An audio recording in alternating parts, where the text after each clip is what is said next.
Rituales de los samuráis japoneses. Durante siglos, los samuráis dominaron el paisaje del Japón feudal. No eran simples guerreros, eran custodios de un código de honor tan estricto, que preferían morir antes que romperlo. Pero detrás de su armadura brillante y sus katanas legendarias, se escondían rituales oscuros, extremos y a veces mortales. Los rituales más peligrosos que practicaban los samuráis. Algunos te pondrán la piel de gallina, otros te harán cuestionar lo que significa el verdadero honor. Seppuku, el suicidio más honorable. El ritual más famoso y aterrador de los samuráis era sin duda el seppuku, también conocido como harakiri. Pero esto no era un simple suicidio, era todo un acto ceremonial, una forma de purificación del alma a través del dolor. ¿Por qué lo hacían? Porque el honor lo era todo. Si un samurái fallaba en una misión, cometía una falta grave o era capturado, tenía una sola forma de redimirse: cortarse el vientre con su propia espada. El procedimiento era brutal. El samurái se vestía con un kimono blanco, símbolo de pureza. Se sentaba sobre sus talones, en completa calma. Con una daga corta, se hacía un corte profundo en el abdomen, de izquierda a derecha. Si no moría inmediatamente, un compañero designado, el Kai Shakunin, debía decapitarlo limpiamente para acortar su sufrimiento. El honor no debía mancharse, ni siquiera en la muerte. Hubo samuráis que practicaban el seppuku incluso por solidaridad con su maestro fallecido, o como protesta política. Otros eran obligados a hacerlo como castigo. El seppuku fue tan relevante que incluso en el siglo XX hubo intentos de revivirlo como símbolo de protesta.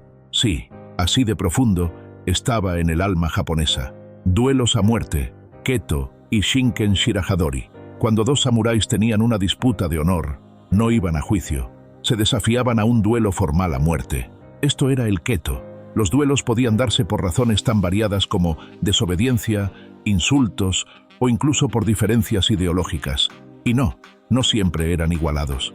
A veces, uno de ellos ni siquiera salía con intención de volver. Pero el más extremo era el shinken shirahadori, una técnica suicida. ¿Te imaginas atrapar una katana en pleno vuelo, con las manos desnudas?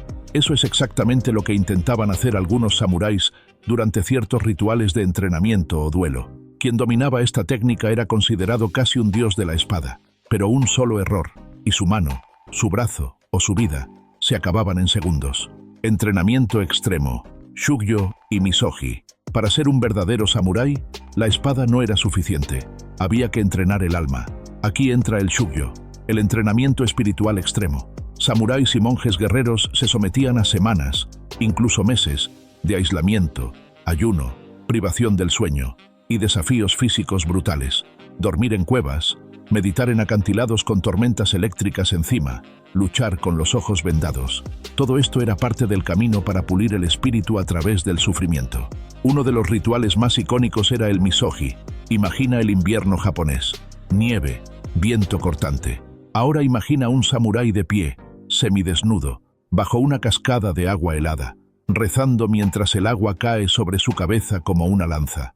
Eso es el misogi, la purificación del cuerpo y alma por medio del dolor físico. Era una práctica común antes de las batallas o para limpiar malas energías, pero no todos sobrevivían. Hunshi, morir por tu señor. La lealtad no era solo una virtud entre los samuráis, era la piedra angular de su existencia. Cada samurái no solo juraba lealtad a su clan, sino que entregaba su vida, cuerpo y alma a su señor feudal, el daimyo. Y cuando ese señor moría, algunos samuráis no concebían seguir respirando sin él. Aquí nace uno de los rituales más desgarradores del Japón feudal, el junshi. ¿Qué era el junshi? El junshi, literalmente, seguir al señor en la muerte, era un ritual de suicidio voluntario que algunos samuráis realizaban tras la muerte de su daimyo, como muestra de devoción suprema. No era una orden, no era un mandato militar, era una decisión personal, motivada por el deber, la lealtad y la honra eterna. El samurái se preparaba cuidadosamente, vestía su mejor kimono, componía un poema de despedida, Jisei no Ku, y realizaba el seppuku, cortándose el vientre con total serenidad, con la esperanza de reunirse con su señor en el más allá. Creían que de este modo seguirían protegiéndolo y sirviéndolo en el mundo espiritual, tal como lo habían hecho en vida. Un acto contra el instinto humano. El junshi era una forma de lealtad tan radical que iba en contra de todo instinto humano de supervivencia. morir sin estar obligado, sin estar amenazado, sin estar enfermo, solo por lealtad. ¿Puedes imaginarlo? Este ritual se consideraba una forma de trascender lo terrenal, morir por elección propia, en calma, con el corazón lleno de propósito. Para un samurái, esa era la definición misma de honor absoluto. A lo largo de la historia, se registraron decenas de casos documentados de junshi. Uno de los más famosos fue el del general Nogi Maresuke, que junto a su esposa se quitó la vida en 1912 tras la muerte del emperador Meiji. Aunque fue en una era más moderna, su acto fue directamente inspirado en el junshi samurái. Su suicidio conmocionó a todo Japón y simbolizó el fin de una era. Pero incluso siglos antes, durante los períodos Sengoku y Edo, era común que decenas de samuráis se quitaran la vida tras la caída de su daimyo, a veces en rituales colectivos, alineados frente a la tumba, como si marcharan juntos a una última batalla. La práctica del junshi llegó a tal extremo que los clanes comenzaban a perder guerreros valiosos innecesariamente, dejando ejércitos debilitados después de la muerte de sus líderes. El problema se volvió tan grave que, en el siglo XVII, durante el shogunato Tokugawa, una de las épocas de mayor control y estabilidad política, el junshi fue prohibido oficialmente por ley. El gobierno dictaminó que un samurái servía mejor a su señor manteniéndose vivo, protegiendo su legado y sosteniendo el orden del clan, no muriendo inútilmente. Sin embargo, la ley no logró borrar la idea del corazón de muchos guerreros. A escondidas, en las sombras del poder, algunos aún practicaban el junshi como desafío simbólico, o como última muestra de lealtad, un legado inmortal. Hoy, el junshi nos habla de una cultura donde la lealtad no era una palabra vacía, sino una fuerza más poderosa que el miedo, más fuerte que la muerte. ¿Podemos entenderlo desde nuestra perspectiva moderna? Quizá no, pero al mirar atrás y ver a estos hombres arrodillados frente a la tumba de su señor, derramando su propia sangre por devoción pura, no podemos evitar sentir escalofríos, porque aunque su mundo ya no existe, el eco de su sacrificio aún resuena.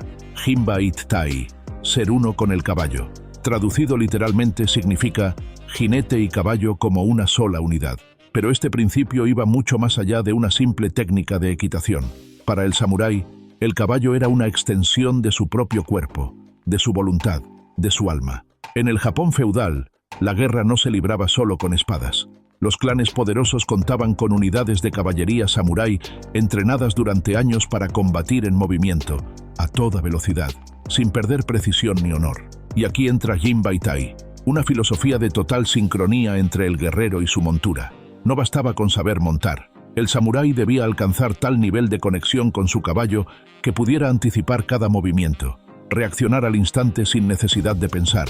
Sus rituales no eran simples actos de locura, sino expresiones profundas de un sistema de valores que ponía el honor por encima de la vida misma. Hoy, siglos después, aún nos fascinan y nos aterrorizan.